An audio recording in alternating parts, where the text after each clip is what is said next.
सभी लेडीज़ को रहते हैं बहुत सारे काम और कभी कभी किसी किसी लेडीज़ को तो बाहर के भी काम रहते हैं, ऑफ़िस के भी काम रहते हैं। और जो घर के काम होते हैं ना, वो बहुत बार हमारे समझ से बाहर हो जाते हैं। समझ में नहीं आता है कि आज कौन सा काम कर लें और कौन सा काम हम लोग कल के लिए छोड़ दें। तो ऐसी बहुत सारी परेशानियां हैं जो हम लोग हमेशा फेस करते हैं। लेकिन काम को दूसरे या तीसरे दिन पे टाल देने से हमारे काम कम नहीं होते हैं, वो वहीं की वहीं रहते हैं, बस हम उन्हें अनदेखा कर देते हैं। तो चलिए देखते हैं आज के वीडियो में कि किस तरह से आपने अपना काम समय पे अगर कर लिया तो कितना आपको फ़ायदा होगा। हेलो गाइस, नमस्ते and welcome back.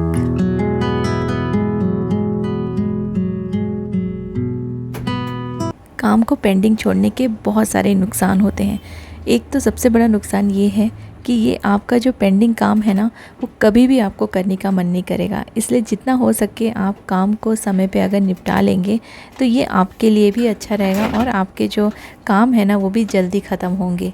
Washing machine को साफ़ करने का काम मैं बहुत दिन से सोच रही थी, लेकिन कुछ ना कुछ ज़्यादा काम आ जा रहे थे घर के, और अभी एग्ज़ाम्स का टाइम भी है तो बच्चों के साथ भी रहना पड़ता है। तो मेरी बेटी के साथ मुझे काफ़ी सारा टाइम स्पेंड करना पड़ता है स्टडीज़ उसको करवाने के लिए। तो ये सारे जो काम है ना, मेरे पेंडिंग रह जा रहे थे। लेकिन आज मैंने टाइम निकाल के, जैसे वो स्कूल चली गई है तो दिन भर का जो टाइम है उसको मैंने यूटिलाइज़ कर लिया है, जो भी मेरे पेंडिंग काम पड़े हुए थे। लेकिन एक चीज़ मैंने सोच के रखी है कि अब मैं बहुत सारे जो काम है ना, उनको दूसरे दिन पे नहीं डालूँगी, क्योंकि ये ना फिर इतने ज़्यादा बढ़ जाते हैं और इनको फिर क्लीन करने के लिए या इनको कंप्लीट करने के लिए फिर हमें डबल टाइम स्पेंड करना पड़ता है।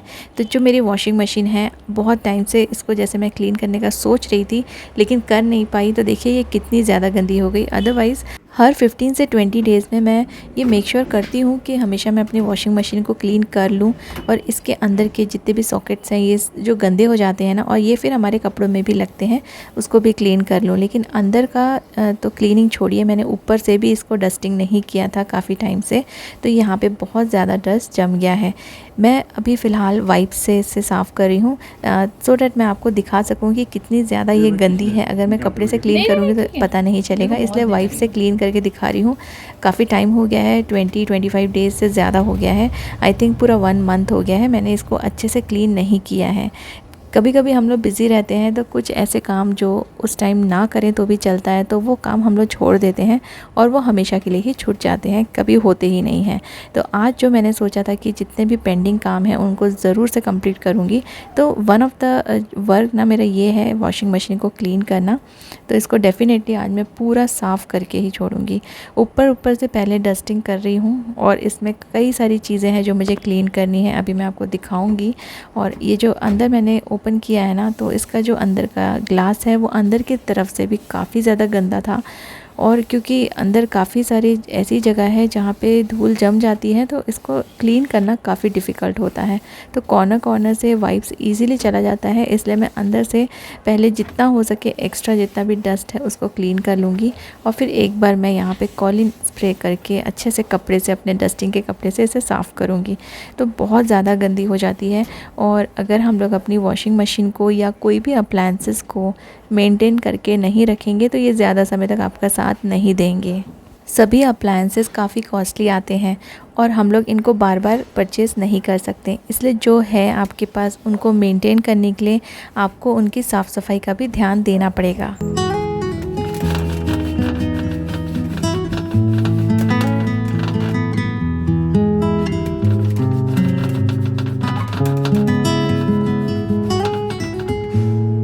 इसको ट्राई करी थी मैं कि वाइप से ही क्लीन कर लूँ, लेकिन ये इतना ज़्यादा ड्राई हो गया है कि ये वाइप से क्लीन नहीं हुआ है। इसको थोड़ी देर के लिए मैं स्प्रे करके रख दूँगी।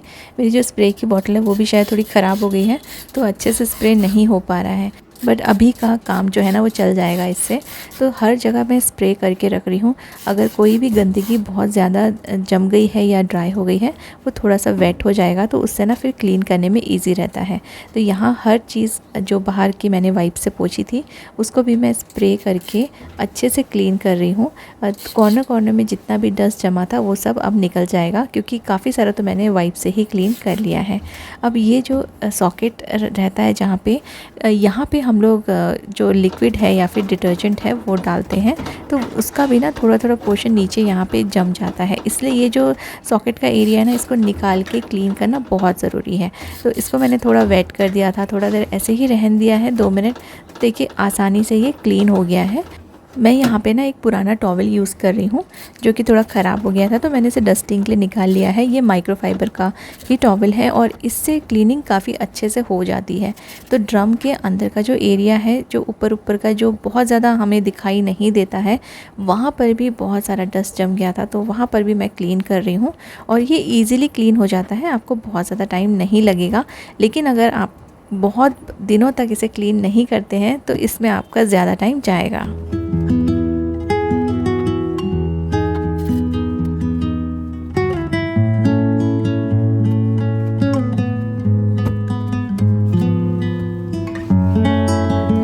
कॉलिन यूज़ करने का एक बहुत बड़ा फ़ायदा होता है।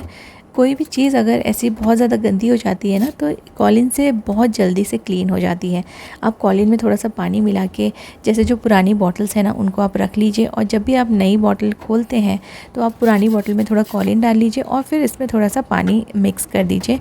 अदरवाइज़ ये काफ़ी ज़्यादा स्ट्रॉन्ग हो जाता है और फिर बहुत दिन तक चलता भी नहीं है। तो ऐसे में आप इसे काफ़ी टाइम तक यूज़ कर पाएंगे और इसका जो इफ़ेक्ट है ना, वो कम नहीं होता है पानी मिलाने से। अब ये वाला जो एरिया मैं साफ़ कर रही हूँ, यहाँ पे मोस्टली हमारे जो कपड़े के लिंट्स रहते हैं वो जम जाते हैं।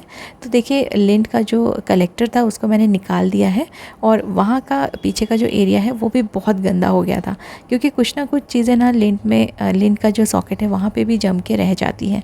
अब मैंने क्योंकि पूरी सफाई की है तो इसमें काफ़ी सारा जो कचरा था ना, डस्ट वगैरह और जो लिंट है वो यहाँ पे गिर गया है और ये कपड़े से क्लीन नहीं हो पा रहा है। तो ऐसे जो डस्ट या जो भी लिंट वगैरह गिरते हैं वॉशिंग मशीन में, या तो आप इसे वैक्यूम क्लीनर से खींच लीजिए, क्लीन कर लीजिए, या फिर मैं यहाँ पे ना बहुत ज़्यादा नहीं है इससे मैं एक वाइप यूज़ कर रही हूँ और वाइप में ना ये सारी चीज़ें ना अच्छे से चिपक के आ जाती हैं और ये जो अंदर का जो एरिया है वॉशिंग मशीन का वो क्लीन हो जाएगा। जितना भी लिंट या फिर कुछ भी कचरा मैंने जो साफ़ किया था वो गिरा था ना, तो पूरी अच्छी तरीके से क्लीन हो जाएगा।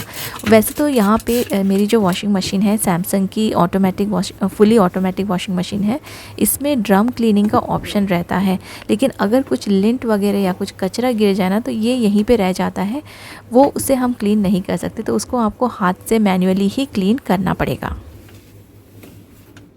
इसके जो लिंट कलेक्टर है और जो सोप डिस्पेंसर है वो बहुत ज़्यादा गंदे हो गए थे और ऐसे इसको अगर मैं वॉश करने बैठूंगी ना तो ये जल्दी से वॉश नहीं होंगे, इसलिए इसको कुछ देर के लिए 10-15 मिनट्स के लिए मैं सोक करके रखूँगी सोपी वाटर में, तो ये ईजिली फिर क्लीन हो जाते हैं। आप कोई पुराना ब्रश भी यूज़ कर सकते हैं, जैसे मैं पुराने जो टूथब्रश रहते हैं उनको यूज़ कर लेती हूँ, उससे ये लिंट कलेक्टर और जो सोप डिस्पेंसर है वो काफ़ी अच्छे से क्लीन हो जाते हैं।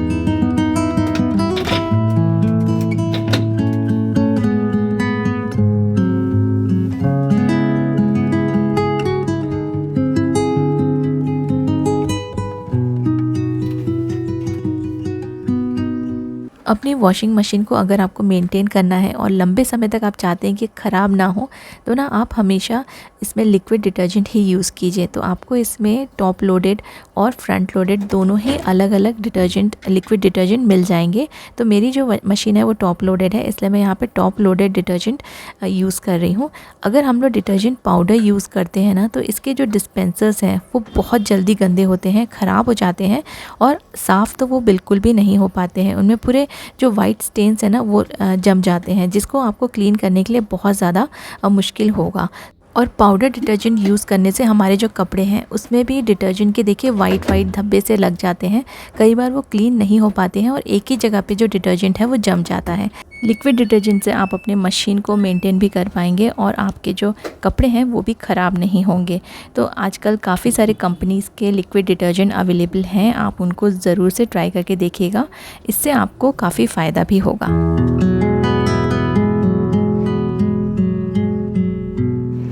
एक ऑर्गेनाइज्ड घर में आपको कभी भी क्लटर नहीं दिखेगा। तो अगर आपके घर में बहुत सारा ऐसे ही फालतू का सामान पड़ा है तो आपका घर जो है ना ऑर्गेनाइज होने के बाद भी वो ऑर्गेनाइज नहीं रहेगा। तो इस बार मैंने पूरे जितने भी मेरे घर में ऐसे अनवांटेड सामान पड़े थे जो मुझे लग रहा था कि शायद कभी ना कभी मैं इन्हें यूज़ करूँगी या आगे इन फ्यूचर काम में आएंगे, उन सब चीज़ों को मैंने निकाल दिया है। क्योंकि एक बार ना ये सारी चीज़ें जब आपके घर में कलेक्ट होते जाती है, जमा हो जाती है, कभी भी आप इसे यूज़ नहीं कर पाते हैं और ये सिर्फ क्लटर ही क्लटर आपके घर में दिखता है।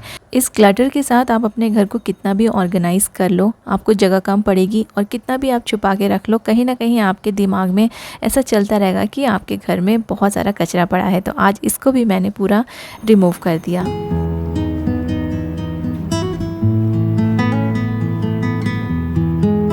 हम सबके घर में एक रूम ऐसा ज़रूर होता है जो ज़्यादातर यूज़ में नहीं आता है, जैसे कि कोई गेस्ट रूम हो गया या फिर किड्स रूम हो गए। तो ये एक मेरा ऊपर में रूम है, बेडरूम है, जो कि गेस्ट रूम है। और मोस्टली इसको मैं सोचती हूँ कि रोज़ क्लीन करूँगी, लेकिन ये रोज़ बहुत ज़्यादा गंदा नहीं होता है। तो जब गंदा नहीं दिख रहा है तो फिर बहुत सारे दिन ऐसे निकल जाते हैं कि इसमें क्लीनिंग नहीं हो पाती है, और फिर यहाँ पे पसारा जो है, चीज़ें जो है वो जमना स्टार्ट हो जाती है। जैसे कि मैं कपड़े वगैरह वॉश करती हूँ, वॉशिंग मशीन ऊपर ही है, तो मैं कपड़े सूख जाते हैं ना, उसके बाद यहाँ पे ला के रख देती हूँ बहुत दिनों तक। फिर ऐसे कुछ ना कुछ सामान पड़ा रहता है, जिससे कि ना बहुत पेंडिंग हो जाता है इसको क्लीनिंग करना, और फिर क्लीनिंग इसकी मेरी जो साफ़ सफाई का जो काम रहता है वो काफ़ी बढ़ जाता है। तो इसको भी अब से मैंने डिसाइड किया है कि हर एवरी 2 डेज़ में मैं इसे क्लीन करूँगी, जिससे कि ना फिर मुझे इसकी बहुत ज़्यादा सफाई करनी ना पड़े। तो आज तो बहुत सारी चीज़ें यहाँ पे पड़ी हुई हैं, और जैसे मैंने आपको दिखाया था कुछ टाइम पहले मैंने इसके रग्स भी क्लीन किए थे। तो उस टाइम पे मैं सोच रही थी कि उसी दिन सेम डे मैं यहाँ की साफ़ सफाई कर लूँ, लेकिन उस दिन मैंने नहीं किया क्योंकि दूसरे काम भी थे, तो मैं थोड़ा सा टायर्ड हो गई थी।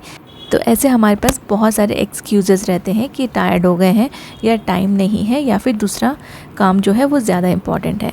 और ऐसे ही हमारे पेंडिंग काम बढ़ते जाते हैं, जो हम दूसरे दिन पे टालते जाते हैं। और ये वाली जो आदत होती है ना दूसरे दिन पे काम टाल देने की, ये सबसे बुरी हैबिट है। अगर इसको हम लोग ने चेंज कर लिया तो फिर कोई भी काम पेंडिंग नहीं रहेंगे। कभी कभी हम लोग अगर रेगुलरली क्लीनिंग करते रहे ना, तो फिर कोई भी चीज़ें पेंडिंग नहीं रहती है। और फिर जैसे मैं हमेशा बोलती हूँ कि कोई भी साफ़ रूम को या साफ़ चीज़ों को साफ़ करने में आपको बहुत ज़्यादा समय नहीं लगता है। कंपैरेटिवली अगर आपने उसे छोड़ दिया है और ये काफ़ी दिनों से गंदी पड़ी है, तो फिर आपको बहुत ज़्यादा अपना टाइम और मेहनत दोनों ही उस रूम में या उस सामान को क्लीन करने में लगानी पड़ेगी। तो आज के दिन मैं इसे अच्छे से क्लीन करूँगी, और ये हैबिट अपनी हमेशा मैं बना के रखूँगी कि एवरी 2 डेज़ में मैं इसे क्लीन कर लूँ, और फिर मुझे फिर बहुत ज़्यादा ना यहाँ की साफ़ सफाई ना करनी पड़े।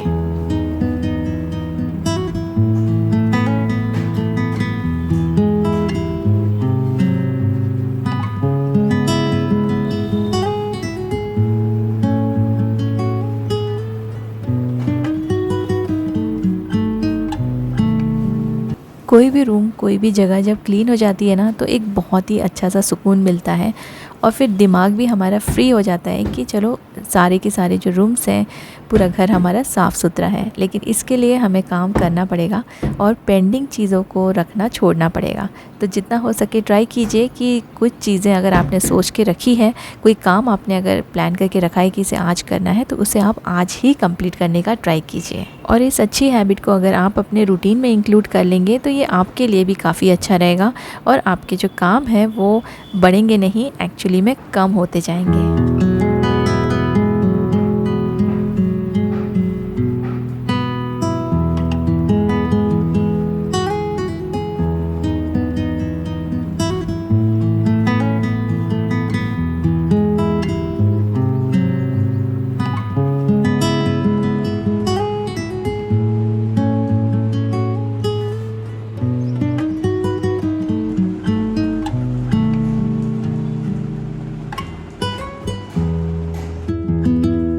पूरे घर की अगर हम लोग बात कर रहे हैं, तो अपने किचन को कैसे पीछे छोड़ सकते हैं। किचन में तो सबसे ज़्यादा काम होते हैं, और यहाँ के काम पेंडिंग छोड़ना मतलब आपका जो किचन है वो बिल्कुल भी साफ़ सुथरा नहीं दिखेगा। बर्तन बहुत सारे निकलते रहते हैं दिन भर, और मैं हमेशा बोलती रहती हूँ कि जैसे आप अपने कुकिंग पूरा कर लेते हैं, उस टाइम पे आप अपने बर्तन को करके रख दीजिए। लेकिन बहुत सारे घरों में मेड्स आती है बर्तन को करने के लिए, तो हम लोग ना अपने सारे बर्तन सिंक में ऐसे ही छोड़ देते हैं, जो अनहाइजीनिक भी है और इससे आपका जो किचन है वो भी गंदा दिखेगा। आपकी मेड आती है, आप अपने मेड के लिए ज़रूर से बर्तन छोड़िए, खुद मत कीजिए, लेकिन इसको आप रिंस करके जितना भी झूठा है सारा कुछ निकाल के किसी भी टोकनी या टब में रखते जाइए, जिससे आपका सिंक भी खाली रहेगा। अगर आपको सिंक में कुछ काम है तो आपको उसमें भी आसानी होगी। और सबसे बड़ी बात है ना, सबसे इम्पॉर्टेंट बात ये है कि आपका जो किचन है वो साफ़ रहेगा। बाय चांस अगर आपकी जो मेड है वो नहीं आ पाई दूसरे दिन, तो आपको ये बर्तन करने में परेशानी नहीं होगी। और हम लोग ये भी कंप्लेन करते हैं कि जो मेड्स होती है ना वो बर्तनों को ठीक से साफ़ नहीं करते हैं। तो अगर आप ऐसे रखेंगे, रिंस करके रखेंगे, तो उनको भी ईजी हो जाएगा बर्तन क्लीन करने में और बर्तन अच्छे से वॉश होंगे। ये भी हैबिट बहुत अच्छी है, इसको भी आप अगर फॉलो करेंगे तो आपके लिए आपके काम करने ईजी हो जाएंगे और आपका जो घर है ना वो भी हमेशा साफ़ सुथरा रहेगा, प्लस आपके काम कोई भी पेंडिंग नहीं रहेंगे।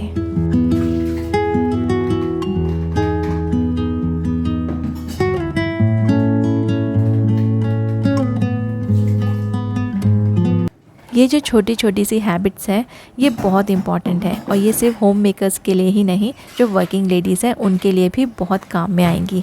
घर के काम हो या फिर ऑफिस के काम, अगर आपको ही करने हैं तो फिर इसे कल या परसों पे टाल के कोई फ़ायदा नहीं होगा। जितने जल्दी हो सके आप ऐसे प्लान आउट कीजिए अपने कामों को कि आप उसे समय पे ही निपटा सकें और ये फिर पेंडिंग ना रहे। उम्मीद करती हूँ आज के वीडियो में बताई गई सभी बातें आपके काम में आएगी और आपने वीडियो को एंजॉय किया होगा। Thank you so much for watching.